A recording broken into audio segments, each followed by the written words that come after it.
Wasalna fit-tieni programm f'dina s-sensiela fejn qed nitkellmu fuq xi skop għandu Alla jibgħat il-kastigi fuq din id-dinja. U rajna fl-ewwel programm kif Alla qed iwissina illi mill-bidu qed iħabbrilna it-tmiem, rajna kif affarijiet li qed jiġru llum mhuwa xejn ġdid, hemm affarijiet li dejjem ġraw, affarijiet li anzi rrepetew ruhom ħafna drabi fil-kelma tal-Alla, dan jfisser li għal ħafna drabi il-poplu tal-Alla jerġa' lura u jerġa' jitbiet minn Alla, jerġa' jibgħat il-kastig, jerġa' jiġi l-poplu tal-Alla, jerġa' jitbiet Alla, jerġa' jibgħat il-kastig u għadna sejrin hekk sal-lum. Alla veru u Alla paċenzjuż u qed jieħu paċenzja kbira bina. Rajna wkoll fl-aħħar skrittura li qrajna mill-ktieb tad-Dewteronomju fejn Alla għalna isma' jekk intom x'ħażommu l-liġijiet tiegħi, jekk intom x'ħatħallsu l-praċetti tiegħi, il-festi tiegħi, jekk intom ser timxu mal-kmandamenti tiegħi, jiena ħanabatilkom fuqkom mark pesta li jeqritkom. U bħalma għedna fl-programm dar affarijiet tinsewx huma dejjem indirizzati għal poplu tal-Alla, għal dawk li jemmnu. Alla f'dan il-ktieb fil-Bibbja dejjem tkellem fuq il-poplu tiegħu, għal dawk li jemmnu fih. Huwa messaġġ naqra jibes meta inti għandek poplu tal-Alla illi Alla jrid jikkastigah biex jisma'. U affarijiet li dejjem irrepetew ruhom, ma nitalmu qatt. U għadna qed nagħmlu hekk anke sal-lum. Ejja ħalli niftħu l-programm tagħna u naraw ukoll xedna fl-aħħar skrittura u anke fil-bidu tal-programm ieħor. Rajna x'qal Jaxxua u ħanaraw ukoll rajna wkoll x'qal il-ktieb tal-Levitiku. U jekk intom tiftakru sew fil-Vanġelu tal-Luqa kapitlu 21 vers 9, Jaxxua qalilna hekk: meta tisimgħu min jitkellem fuq gwerer u taqlib fil-pajjiżi tinħasdux għax jeħtieġ li l-ewwel jiġri dan. Iżda it-tmiem ma jasalx minnu fih. Xi ħaġa interessanti li anke Mattew jgħidha fil-Vanġelu tiegħu. Mela x'qed naraw li Jaxxua qed jgħid in-nies ħajkun hawn gwerer, taqlib fil-pajjiżi. Affarijiet li fil-fatt qed naraw madwarna. Qed jgħid in-nies ma tinħasdux għax għadhom biss is-sinjal ta' dak li għad irrid jiġi. Min-naħa l-oħra, l-aħħar skrittura li qrajna fil-ktieb tal-Levitiku, Levitiku 26 vers 16, rajna hekk. Alla qalilna fil-fatt nibatilkom Alla rrieda biża' kbir. Mela waħed qed jgħidilna ħanibatilkom biża' kbir, l-oħor qed jgħid in-nies ma tibżawx. Vers qed jgħidilna hekk u vers qed jgħidilna differenti. X'inhu s-sigriet ta' dan kollu? Is-sigriet ta' dan kollu huwa bħalma diġà qed ngħidu dawn huma sinjali u ma wasalniex biex tispiċċa id-dinja kif nafuha, għadu ma wasalx dak iż-żmien fejn se jkun hemm sema ġdida u art ġdida fejn ngħixu. Tinħasdux għax għadu mhuwiex it-tmiem, imma huma s-sinjali. U allura xi jridu nagħmlu x'inhi d-differenza biex ma nkunux imwerra għaliex m'għandniex nitwerru aħna.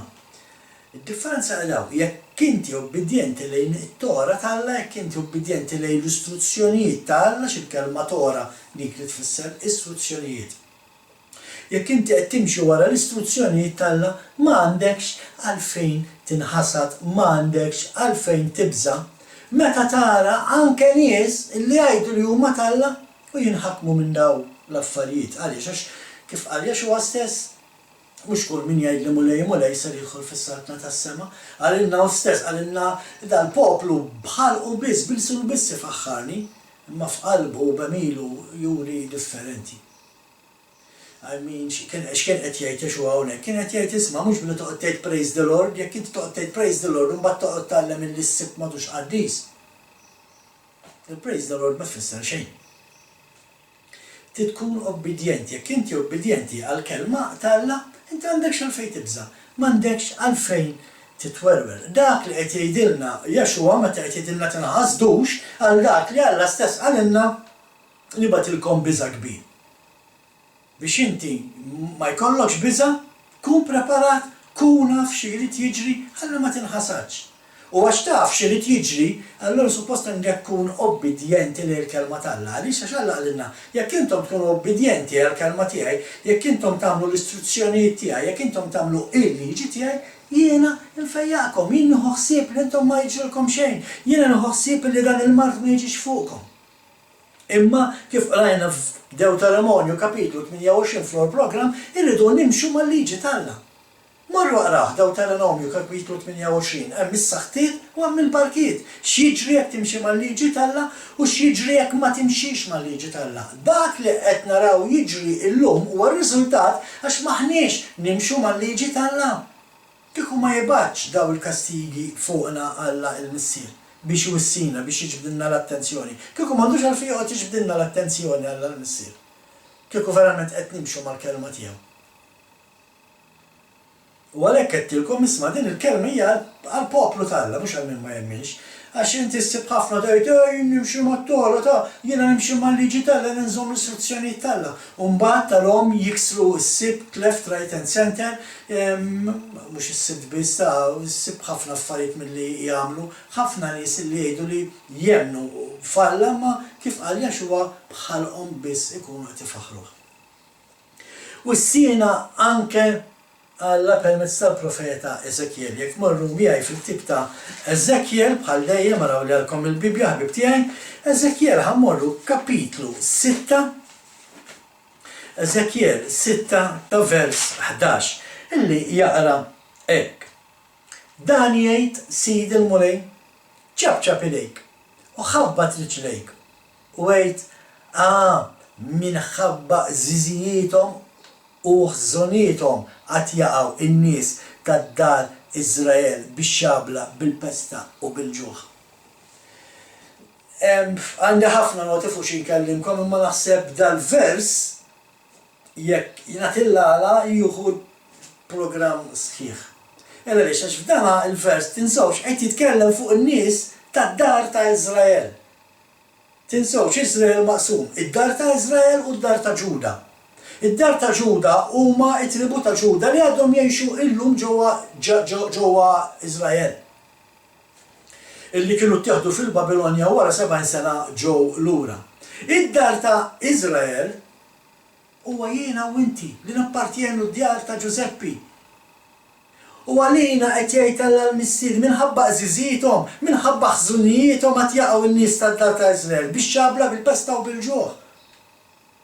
Iva, ħafna minn dawk li huma mid-dar ta' Iżrael, eżattament kif qal Alla meta qal ħanfarrixhom mad-dinja kollha u ħajtkaxkru mat-tagħlim ħażin, ħajtkaxkru mal-Babilonja ta' din id-dinja. Dak li qed jiġri u dak li qed jgħidilna permezz ta' Eżekiel. Ħafna li jgħidu li huma Kristjani, ħafna li jemnu jgħidu li jemnu falla tal-Bibja ma imbagħad tarhom jiena ma ninsa qatt l-aħħar tiċli Kristjan li attendejt u bdejt nara Kristjani għaddejjin bi platti kollha seashells u shrimps, affarijiet li Alla jgħidilna dak mhux ikel, dak huwa xi ħaġa muqżiża tmissuhx. Għal daw qed jirreferi Alla l-Missier. Tinsewx għall-poplu tiegħu, tuħux għalik ħabib. Inti taf li l-Bibja hija miktuba għall-poplu tal-Alla. Għalija u għalik. Mela għalija u għalik qed jirreferi meta qed jgħid biqżużiethom u biħżuniethom ser immutu bix-xabla, bil-pesta u bil-ġuħ. Issa meta qed ngħid għalija u għalik ma jfissirx li kull kredent huwa ħażin. Alla ħares m'hemmx nies ta' Alla li jimxu mal-istruzzjonijiet tiegħu. Għax kieku veru jispiċċa kulħadd, ma jsalva ħadd kieku. Imma Alla qed jgħid il-poplu tiegħi biqżużietu. Għaliex għax titkun qżiż, titkun kiesaħ, titkun veru minn fuq bik innifsek biex il-kelma tal-Alla qed tgħidlek pereżempju dak laħam maħmudx twissux u inti tgħid li tista' tiklu.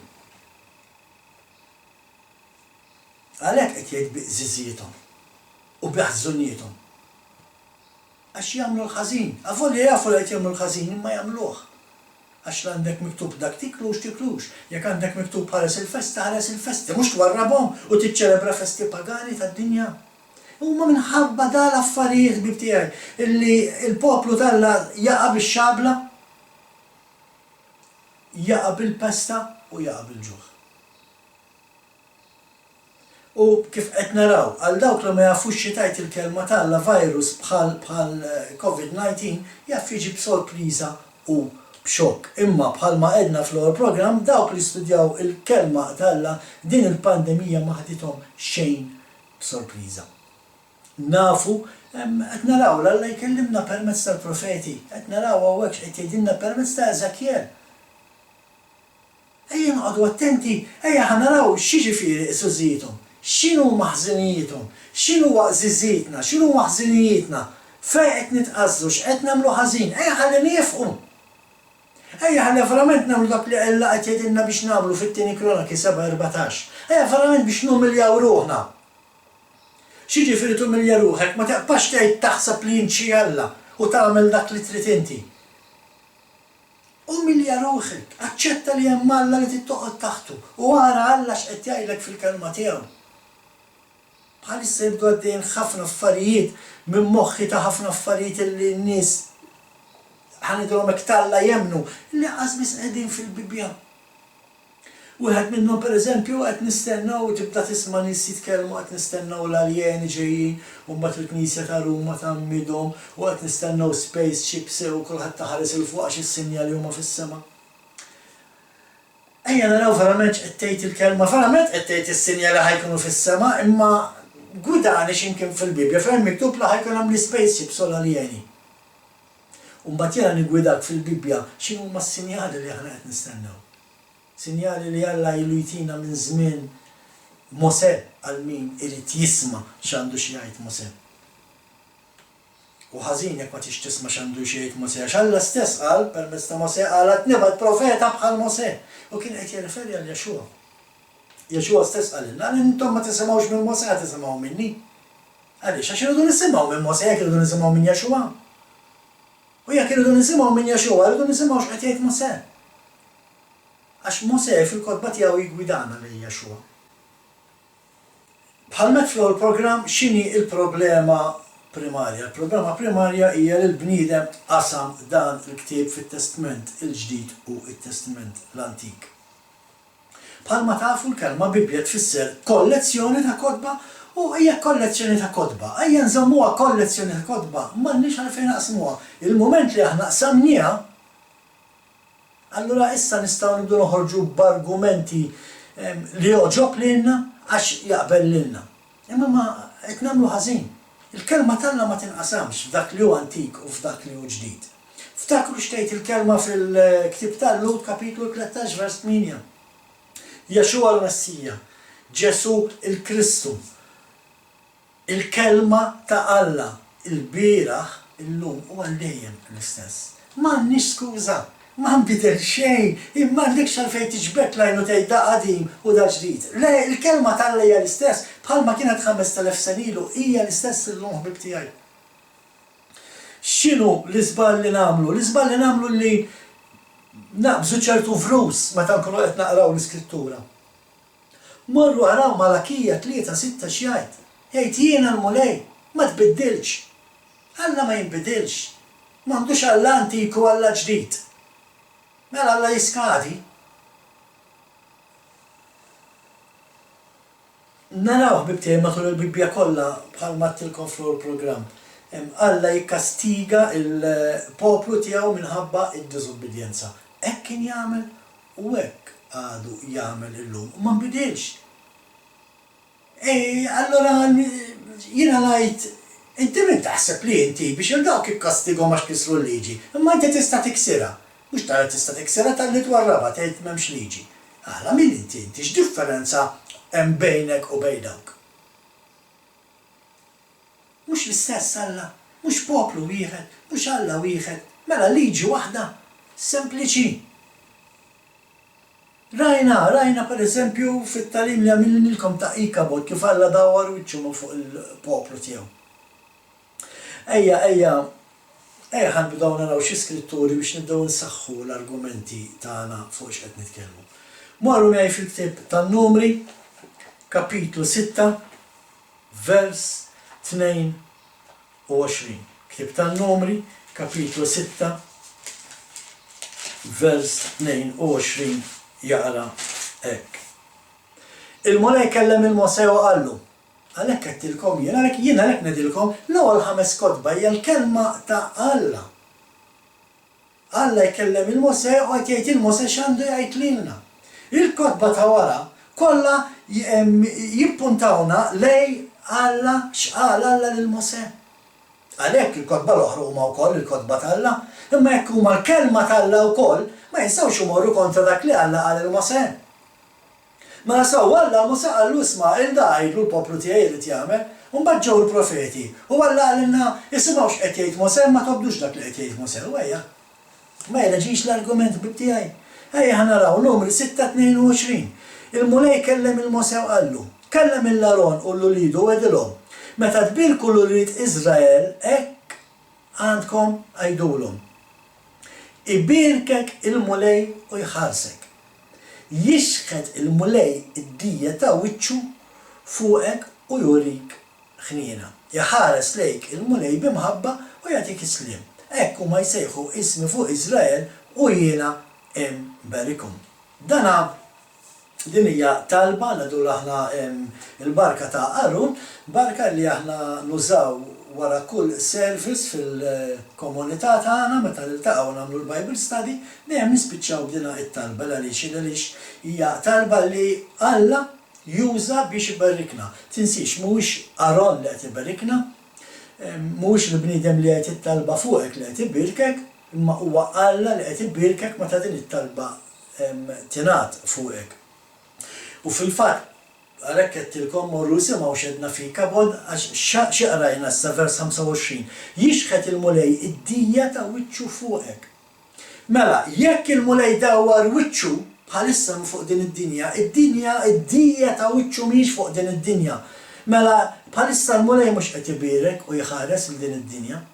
Qed ibirek u jħares li huma tiegħu mal-kumplament talaqhom għal rashom. U għawek nerġaw niġu għall-argument fi ħafna drabi fil-Bibja naraw kif Alla bat kastigi fuq il-popli tiegħu għaliex għax kien idolatru. Dejjem Alla għalhekk dejjem ikkastigaħ il-poplu tiegħu għax bidel lill-Alla ma xi ħadd ieħor, ma xi Alla fals. U naraw li Alla jikkastiga l-poplu tiegħu kemm modi naturali, diżastri naturali kif ukoll mart. Per eżempju, kollha smajna bil-kastigi li Alla bat fuq il-poplu Eġizzjan fi żmien Mosè. Fil-fatt naħseb li huma l-aktar kastigi famużi kien nsemmilek nistaqsik xi kastigi li Alla bat. Fil-Bibja naħseb l-ewwel ħaġa li tmur għalija huma il-kastigi li Alla bat fuq l-Eġittu. Ma semmix meta nfetħet l-artu balet il-poplu fid-deżert, ma semmix meta ngidbu misrib fid-deżert, ma semmix meta tieħdu Babilonja, ma tissemmix meta Alla xedet il-poplu tiegħu. Imma le, dawn huma l-aktar famużi, il-kastigi li Alla bat fuq il-poplu Eġizzjan. Imma hemm stejjer oħra illi jgħidulna li Alla kastiga il-poplu tiegħu b'mart u pesta. Għaliex tal-li aduraw Alla toħra. Mela x'qed ngħidu? Qed ngħidu l-punt hu li Alla jikkastiga kemm id-dinja għax hija dinja ħażina ma tix taf bih, imma jikkastiga wkoll lill-poplu tiegħu għax il-poplu tiegħu huwa idolatru. Il-poplu tiegħu diġà rajna fl-programm jitbiet minn Alla, mbagħad meta jkun qed ibati jibda jikpija jgħid Alla jitħassru jgħinu jerġa' jġibu lura, jgħaddi żmien u l-poplu jerġa' jitbiet u nibqgħu sejrin hekk u għadna sejrin hekk sal-lum bibtiegħi. Għadna sejrin hekk sal-lum. Minn żmien Mosè sal-lum dejjem l-istess ħaġa, ċirku. U jekk taqraw l-istejjer fil-Bibja, jekk intom taqraw l-istejjer fil-Bibja, taraw kif il-Bibja hija mimlija bistejjer repetuti ta' dawn l-affarijiet. ċirku ripetitus tal-poplu tagħna li dejjem spiċċa jaqa' il-bot mill-verità. Mbagħad iqum, mbagħad jerġa' jaqa'. Mbagħad iqum u mbagħad jerġa' jaqa'. Bil-konsegwenza li naraw anke f'ċertu stejjer bħalma diġà semmejt, Alla jolqothom forma ta' kastigi naturali, diżastri u anke mart differenti. Bħalma qed naraw illum. Meta naraw madwarna diżastri, ejja ma nqogħdux ngħidu biss xi natura, ħbib tiegħi nerġa' ngħid bħalma floor programm, meta Alla ħalaq id-dinja ra li kollox kien perfett. Ma kienx hemm diżastri naturali fiha. Hemm id-diżastru naturali il għaliex riżultat ta' dnub li jagħmel il-bniedem. U għalhekk huwa importanti li meta naraw diżastru mhux ngħidu hija kellu jkun, le, ejja nifhmu li Alla qed jiġbdilna l-attenzjoni ħbib tiegħi. Ejja nifhmu li huwa sinjal minn Alla li qed jgħidilna qed niġba qed iddejquni. U dejjem qed naraw ukoll li bħalma qed ngħid allura mbagħad il-poplu jinduna li Alla huwa arrabjat meta jara d-diżastru naturali ġej fuqu, meta jara l-mart u l-pesta ġej fuqu, il-poplu jerġa' jdur lejn Alla. Bħal mettilkom il-ċirku huwa ripetetus, jaqpa' idur u nerġgħu morru l-bot u nerġgħu niġu nerġgħu morru l-bot u hemmhekk fejn qegħdin illum. Illum jidher wasalna fil-biċċa fejn qegħdin ħafna l-bot. Stant qegħdin il-bot illi Alla dawwar ħarstu minn fuqna. Għaliex għax bħalma għedna fil-sensiela ta' Ikabod, il-moment li Alla jdawwar ħarstu id-dnub jiżdied. U d-dinja qed naraw issa dnub rampanti, m'hemmx ċans ara ma taħsbux li l-affarijiet se jmorru lura għal xi ġenna ta' din id-dinja, le, id-dnub se jkompli jikber u għax se jkompli jikber Alla se jkompli jdawwar ħarstu l-bot ħadd tkompli tiżdied il-korla Alla sakemm fl-aħħar ser naġu għal żmien tal-ħlas issa nibqgħux taħt l-uġigħ u jibda dak li ngħidu aħna l-inkwiet ta' Ġakob, it-tribolazzjoni fuq il-poplu ta' Alla. U bħalma qed ngħidilkom, bħalissa għaddejjin minn dawn il-kastigi, dan huwa dak li qed naraw. Dak li qed naraw illum qed irridu nerġgħu narawh fil-futur qrib. Għaliex għax huwa l-mod li Alla qed isejħilna biss. Ejja ngħidu nsibu il-vaċċin għal dina il-COVID-19 coronavirus.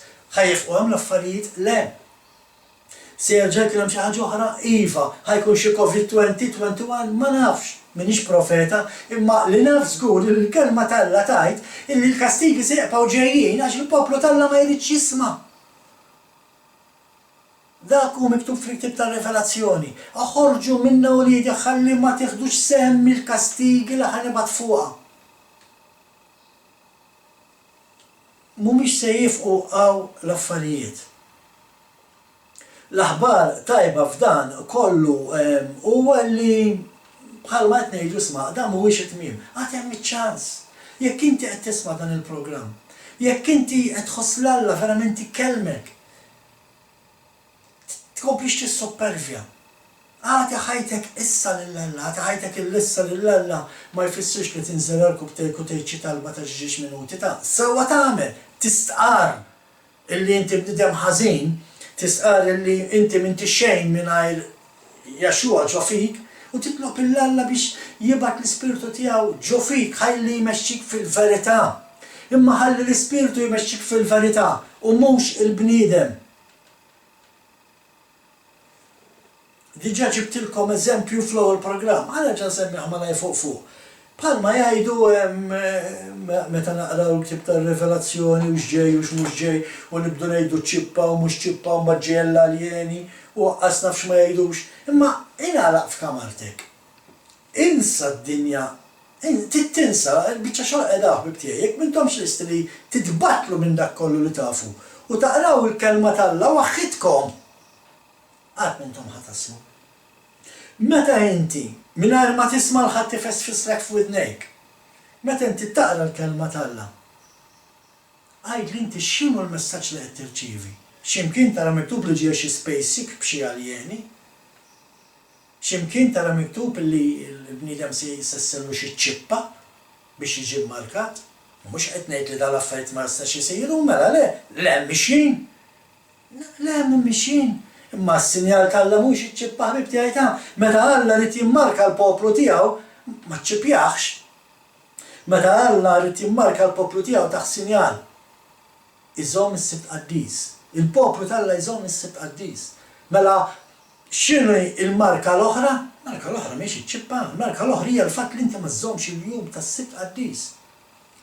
Dak għandna tal-iem ieħor fuq ta' morru simgħuh inutli naqpaw nirrepetu min irid jisma' jisma' u aħna naqpaw għaddejjem bit-talim għal min irid jisma' fil-fatt min ma jridx dik affari tiegħu.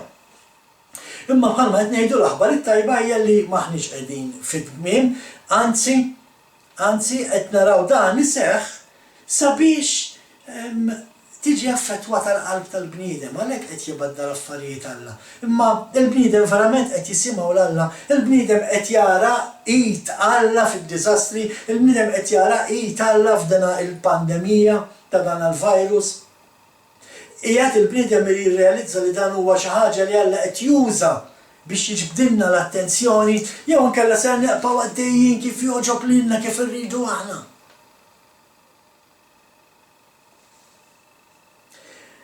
Qegħdin nifhmu li Alla qed juża dawn il-katastrofi u dan il-marza biex isejjaħ il-poplu tiegħu lura għandu.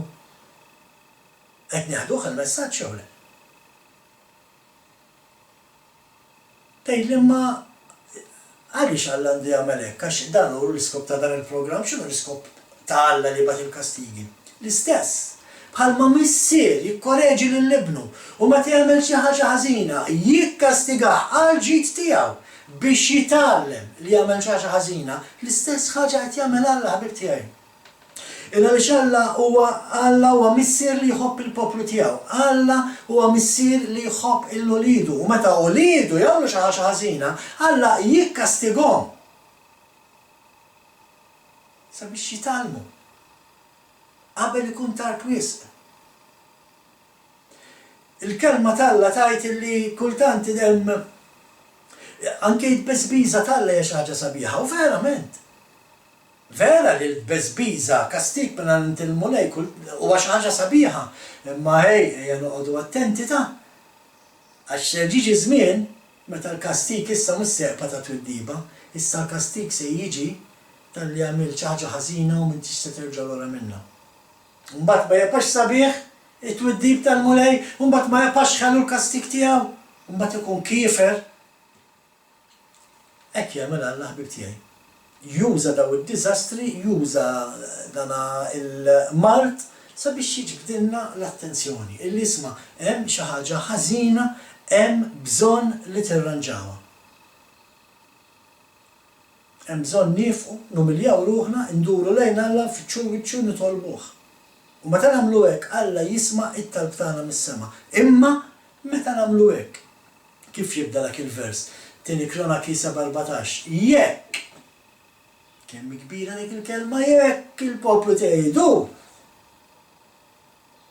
Jekk il-poplu tiegħi jumilja ruħi, jekk il-poplu tiegħi jfittex il-wiċċi, jekk il-poplu tiegħi jitlobni, jien nisimgħu mis-sema.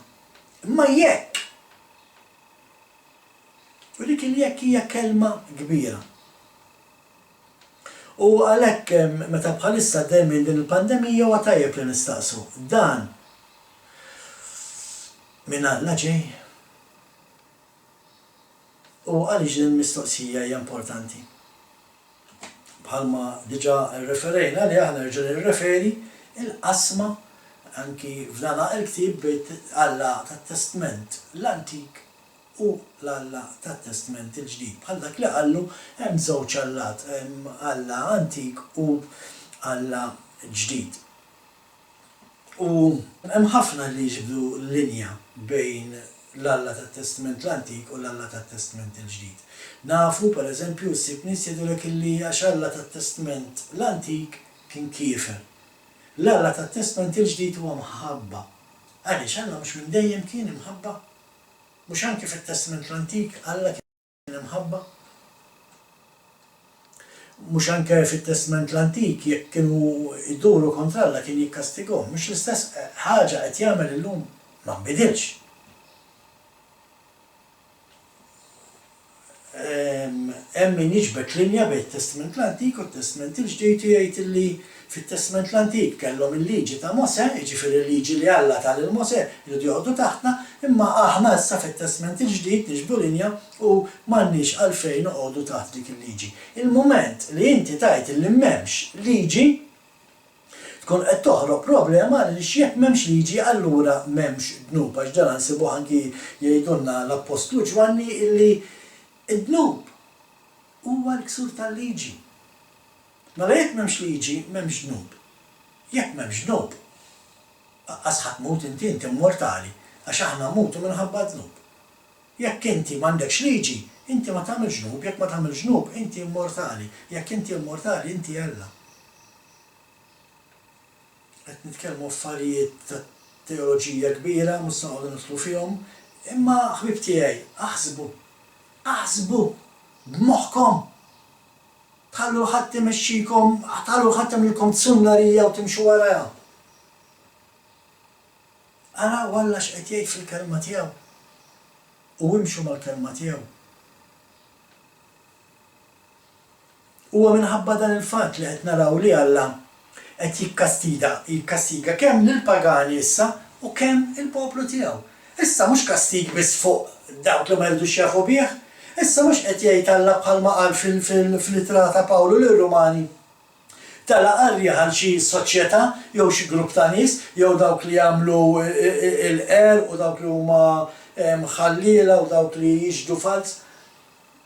Issa qed naraw anke il-poplu t'Alla għaddej minn dan il-kastig. Għaliex?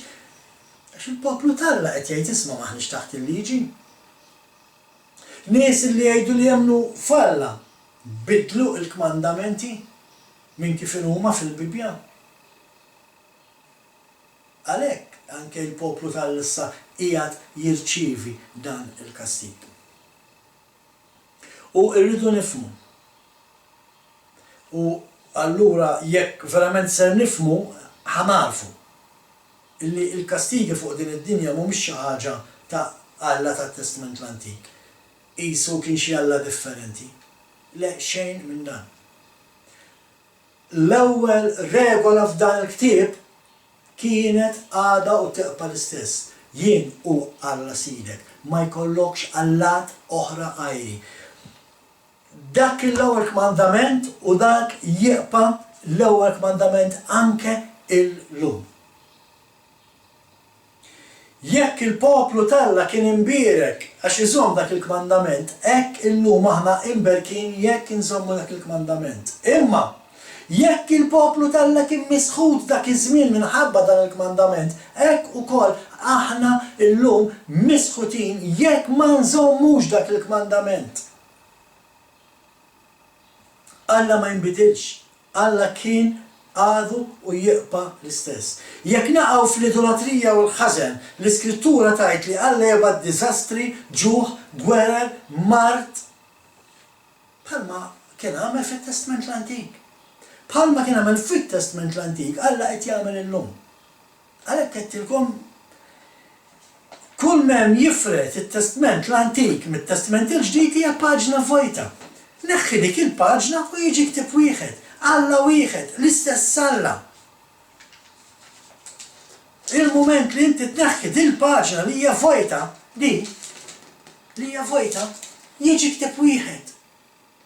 L-istess Alla, l-istess poplu, l-istess liġi. L-istess regola, jien u Alla sidek ma jkollokx Alla ieħor għajri. U x'in il-problema llum? Illum il-problema li għandna ħafna Allat. Ħafna Allat illi qasbis nafu li għandna. U issa mhux qed nitkellem fuq il-pagani, mhux qed nitkellem fuq nies li ma jridux jafu b'Alla, issa qed nitkellem fuq il-Kristjani. Qed nitkellem fuq dawk in-nies li jgħidu li jemmnu. Illi għandhom ħafna Allat waqqas biss jafu, u dak huwa l-iżbal għax ma jafux. Imma hemm min jaf li għandu u xorta jibqa' jsegwi dak l-Allat. Ser nitkellmu fuqhom, mela le, għaliex għax l-idolatrija hija xi ħaġa offensiva llum, daqs kemm kienet offensiva fit-Testament l-Antik. Jekk fit-Testament l-Antik ma kienux jimxu mal-liġi t'Alla u Alla jikkastigahom, jekk inti llum tgħid li ma m'għadekx taħt il-liġi, Alla ser jikkastigak. Minna maħniex differenti minn dawk in-nies dak iż-żmien. Jekk ikkastiga għal dawk għax ma mxewx mal-liġi, ser jikkastiga lilna għax ma nimxux mal-liġi. Araw xejdilna morru miegħi fil-ktieb tal-Revelazzjoni, ktieb tal-Revelazzjoni kapitlu 22 versi 18 u 19. U jaraw hekk. Jiena nwissil il-kull min jisma' l-kelmiet tal-profezija ta' dan il-ktieb, jekk xi ħadd iżid magħhom, Alla jixħed fuq il-kastigi msemmijin f'dan il-ktieb. U jekk xi ħadd ineħħi xi kliem milli hawn fil-ktieb ta' din il-profezija, Alla jneħħilu s-sem li jmissu mis-siġra tal-ħajja u mill-belt il-qaddisa imsemmija f'dan il-ktieb. Mela x'qed jgħid Alla, jekk tibdel il-liġi, inti tkun jew żidt jew naqqast. Jekk inti tgħid li m'għadekx taħt il-liġi, inti qed iżżid jew qed tnaqqas minn din il-kelma.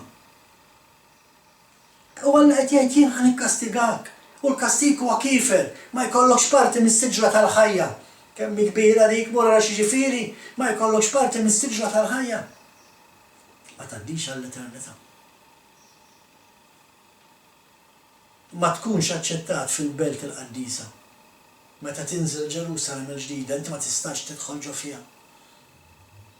Għaliex? Għax inti qed iżżid u qed itnaqqas mal-kelma t'Alla. Imma bħal mettilkom fl-ewwel programm, Alla mill-bidu irrelevant ngħid min. U dak li qalilna Ġwanni fl-aħħar ktieb, fil-ktieb tar-Revelazzjoni, dak li qalilna Ġwanni insimħu wkoll fil-ktieb tad-Deuteronomju, ktieb li kiteb Mosè, id-djarju ta' Mosè. Morru miegħi fid-djarju ta' Mosè, ktieb tad-Deuteronomju, kapitlu 4, versi 2 u 4, jaqraw hekk. La żidu xejn ma dak li qed nordnalkom u lanqas tnaqsu minnu. Qisu li tħarsu l-liġijiet tal-mulej, Alla tagħkom, bħalma qiegħed nagħtihomkom jien. Mela qed jgħidilna Mosè hawn, qis li tħarsu l-liġijiet tal-mulej, dik il-liġi li ħafna jgħidu m'għadniex taħta, dik il-liġi li l-Knisja ta' Ruma wkoll bidlet. Din hija l-liġi li Mosè qed jirreferi għaliha. Qis li ma żżidu u ma tnaqsu xejn minnha. Qis li tħarsu l-liġijiet tal-mulella tagħkom bħalma qiegħed nagħtihomkom jien. Rajtu bajnejkom x'għamel il-mulej minħabba Baal Pejor, kull min mar wara Baal Pejor erdu l-mulej Alla tiegħek minn ġo nofskom. Imma intom li qbajtu qalbkom miġbuda lejn il-mulej Alla tagħkom għandkom il-koll ħajjin sal-lum. X'qed jgħid Mosè qed jgħid isma'. Intom li mortu taduraw Alla toħra, intom li ma mxejtux mal-liġi t'Alla. Alla eridhom, Alla kastigom. Alla mhux differenti llum. L-Alla tat-Testament l-Antiku għal Alla tat-Testament il-ġdid. U bħalma qeret il-dawk għax għamlu d-dilotrija, hekk jagħmel il-mulej illum, hekk qed jagħmel. Ejja naraw x'qal qabel. Għax aħna s'issa qrajna versi minn 2 sa 4. Ejja ħalli naqraw bħalma dejjem ngħidilkom jien. Meta xi ħadd jagħtikom skrittura, araw ftit qabel u ftit wara. Ħalli tieħdu s-suġġett fuq x'qed jitkellem, is-sugu. Għaliex jekk hemm vers nej li aħna qrajna, suppost hemm vers wieħed. Li ma qrajniex, naraw x'għid vers wieħed, kapitlu 4 vers wieħed, Deuteronomju. U issa Iżrael, għatu widen għal-liġijiet u l-ordnijiet li qiegħed nagħmlimkom tagħmlu. Ħalli tgħixu u tidħlu tieħdu l-art li se jagħtikom il-mulej Alla ta' missirietkom. Mara x'qed jgħidilna Mosè hawn, għatu widen għal-liġijiet u l-ordnijiet li qiegħed nagħmlimkom tagħmlu. U mbagħad immorru għal vers 2, la żżidu xejn minn dak li qed nordnalkom. Mela rridu naraw issa vers wieħed x'inhuma l-liġijiet li Alla tagħna permezz ta' Mosè, x'inhuma l-ordnijiet li Alla tagħna permezz ta' Mosè. U mbagħad tagħmel il-mistoqsija l-oħra x'kien tistudja l-ewwel mhu studja x'inhuma dawk il-liġijiet. U mbagħad tagħmel il-mistoqsija l-oħra x'mintix iżżomm minnhom. X'warrabt minnhom għax issa m'għadniex taħt il-liġi, x'biddilt minnhom k'mandamenti issa. Mur studja l-10 kmandamenti. Fuq dawk qed jitkellem Mosè. Mur studja l-10 kmandamenti. U jekk hemm xi wieħed li inti m'intix iżżommu, indem u bda sommu. Ħbib tiegħi tgħidix impossibbli nżomm 10 kmandamenti, jekk inti bnidem is-suq, jekk inti s-suq. Il-moment li startajt il-karozza uħriġ fi triq, ħadak aqqas taf kemm ir-regola kemm il-kmandament tal-pajjiż qed tobdi. Mela eluf kmandamenti tal-pajjiż, liġijiet tal-pajjiż nistgħu nżommuhom kuljum. U l-10 li tagħna Alla ma nistgħux inżommu. Dina it-twissija biex ma nżidux u ma naqsux biex nimxu wara l-liġi tiegħu, din it-twissija nsibuha mill-inqas 5 darbiet. Jekk intom mhux se noqogħdu naqrawhom imma forsi tidu tniżluhom tieħdu nota fuq karta ta' dawn l-iskritturi biex wara tarawhom għandek Deuteronomju kapitlu 5 vers 1, Deuteronomju kapitlu 6 vers 1, Deuteronomju kapitlu 8 vers 1. L-istess kib ta' Deuteronomju din id-darba kapitlu 11 versi 8 u 9. U anke fil-ktib tal-Levitiku kapitlu 18 vers 5. Mbagħad nerġgħu nsibuha repetuta di fil-ktib tar-Revelazzjoni bħalma qrajna. Jiġifieri hemm xi ħaġa li Alla qed jgħidilna l-sitt darbiet, iżidu taqsu xejn, imxu wara l-liġijiet kif tajthomkom jien. Taħsbu li għandu skop jibgħat kastik illum il-mulej? Meta għandek knejjes li qed jgħalmu li maħniex taħt il-liġi? Meta għandek knejjes li qed jgħalmu li llum is-sibt m'għadux il-ġurnata qaddisa, ġurnati li Alla qaddes sa mill-bidu tal-kreazzjoni. Il-moment li ħalaq id-dinja Alla waqaf u bielek il-jum tas-sibt. Qazzu għal il-jum tas-sibt ikun differenti mill-ġranet l-oħra kollha. Min daħaq bik ja poplu blaħ? Il-min qed ħalli tħaq bik u jgħidlek illum is-sibt m'għadux qaddis. Il-min qed ħalli tħaq bik u jgħidlek illum m'għadniex taħt il-liġi. Importanti l-istaqsi, importanti li tkun taf għax huwa minħabba dak it-talim li qed tirċievi minn dawn in-nies li inti qed tirċievi dawn il-kastigi fuqek. X'inhu il-messaġġ li qed jgħidilna Alla f'dawn l-iskritturi kollha biex nimxu wara l-liġi tiegħu? Sempliċi, tagħmlux adulterju. Għaliex għax naqritkom. Tagħmlux adulterju, tmorrux tiġu wara Allat oħra, għax nibatilkom il-kastigi, nibatilkom il-mart, nibatilkom il-gwerer. Di ħbib tiegħi mhix teddida ta' Alla, din hija wegħda. Ismawni x'qed ngħid, din mhux teddida li Alla qed jgħid, din hija wegħda. Jekk ħatamlu hekk, jinsar nagħmel hekk. U allura nerġgħu lura għat-titlu tat-tagħlim tagħna x'inhu l-iskop ta' Alla għal din il-pandemija. U diġà semmejna li kulħadd jaf il-kastigi li Alla bat fuq l-Eġittu. Għaliex Alla bat dawk il-kastigi fuq l-Eġittu. Għaliex pereżempju Alla bidel l-ilma tal-ixmara Nil f'dem. Għaliex għalihom l-ixmara Nil kienet Alla, kienet is-sors ta' ħajja. Meta s-sors ta' ħajja huwa Alla ta' Abram, ta' Iżak u ta' Ġakob. Għaliex Alla batilhom il-kastigi li batilhom. Għaliex irrid ikissillhom l-allat li kienu jemnu f'jom huma. Kull kastig li Alla bat fuq l-Eġittu kien jirrifletti xi Alla li huma kienu jaduraw.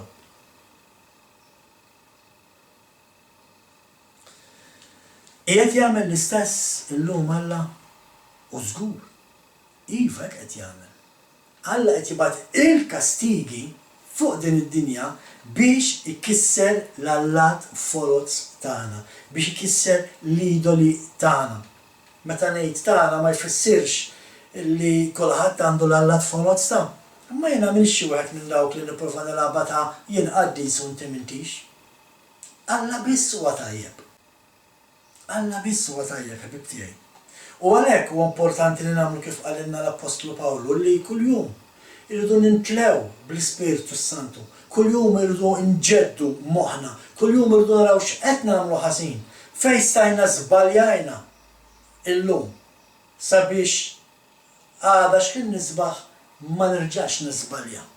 Fejn żbaljajt il-bieraħ sabiex illum ma nerġax nagħmel dak li żball. Nerġa' ngħid, Alla qed jibgħat dawn il-kastigi għaliex biex ikisser l-allat foloz li għandu l-poplu tiegħu. U għalhekk qed jibgħat dawn il-kastigi fuq din id-dinja. Biex bħalma Alla qeret il-kastigi, bħalma Alla qeret permezz tal-kastigi l-allat tal-Eġizzjani, hekk Alla qed jagħmel illum mad-dinja kollha. L-istess ħaġa. Alla qed jibgħat daw il-kastigi biex jiġbdilna l-attenzjoni. X'inhi il-problema? Il-problema illi ħafna qas biss iridu jagħtu każ ta' Alla x'qiegħed jgħid. Ħafna qas biss jindenjaw ruħhom jippruvaw jifhmu x'qed jiġri. Għaliex? Aħna mhux qed ngħidu li din il-pandemija hija l-ewwel sinjal illi Alla qed jibgħatilna, pereżempju meta naraw foresti kbar jaqbdu ġo l-Kalifornja, ġo l-Awstralja, ġo l-Portugal u ħafna pajjiżi oħra li jkun hemm fuq l-aħbarijiet taraw. L-ferm kbir li jkunu mdawrin bih. Tibża tara n-nirien ġewwa Kalifornja, tibża tara n-nirien tal-Awstralja u tal-Portugal. Qed insemmi dawk it-tlieta x'huma t-tlieta li jkunu kbar spiss fl-aħbarijiet. Imma qed nieħduh il-messaġġ li Alla qed jipprovedilna xi ħaġa le għaliex? Għax Kalifornja mhux hawn Malta. Il-Portugal mhux hawn Malta mhux jaffettwani lili. L-Awstralja mhux jaffettwani. Qed nieħduh il-messaġġ meta Alla qed jibgħat il-ġrabijiet ġewwa l-Afrika. Żgur li għaliex l-Afrika x'għandu x'jaqsam ma' Malta. Nafu li huwa wieħed mill-kastigi li Alla semma f'din il-kelma illi jekk ma nimxux mal-kelma tiegħu jibgħat il-ġradijiet jiklilna l-ikel tagħna. Imma nerġa' ngħid, il-ġuħ li hawn mad-dinja tiegħu kollha f'ċertu pajjiżi mhuwiex sinjal li Alla qed jipprovedilna xi ħaġa u jien ma nagħmawx ġuħ f'dal pajjiż. M'għandix għalfejn ħabber rasi. Gwerer. Ma mhux jaffettwawna tal-gwerer. Billi hemm il-gwerra s-Serbja u billi hemm il-gwerra l-Libja, l-ewwel mhux hawn. Hemm ir-riżultat, għax ħafna qed jiġu hawn, żgur li qed jaffettwana dan. Mhux se tidħol fil-politika, ma jinteressanix fil-politika jien, imma iva qed jaffettwana. Jaffettwana jekk inti għandek nies li qed jaħarbu gwerra minn ġo pajjiż. U inti ma ssalvahomx. X'qed jgħid Alla? Qed nippruvaw nifhmu x'qed jgħid Alla. Ħbib tiegħi, għalhekk ħafna ma jagħtux każ ta' dak li qed jiġri madwarna. U għalhekk Alla qed jibgħat daw is-sinjali. Xi darba titmislinna għaliex għax jekk aħna mhux nagħtu każ għax mhux qed jiġri pajjiżna, allura xi darba jgħidilna hija ħa naraw issa x'qed tagħmlu. Kull ma jkun irid jew fuq naqra taġi x'mewġitna akbar, jew xi ċaqliqa żgħira tal-blat. Jew nkella xi ħalba xita tajba li għandna bżonn, imma l-mulejjef ikun ġeneruż ħafna biex anki jiġbdilna l-attenzjoni. Imma lissa la mhux pajjiżna ma jimpurtax ma nagħtux każ. U żgur li għandu skop Alla li jibgħat il-kastigi fuq din id-dinja biex jiġbdilna l-attenzjoni.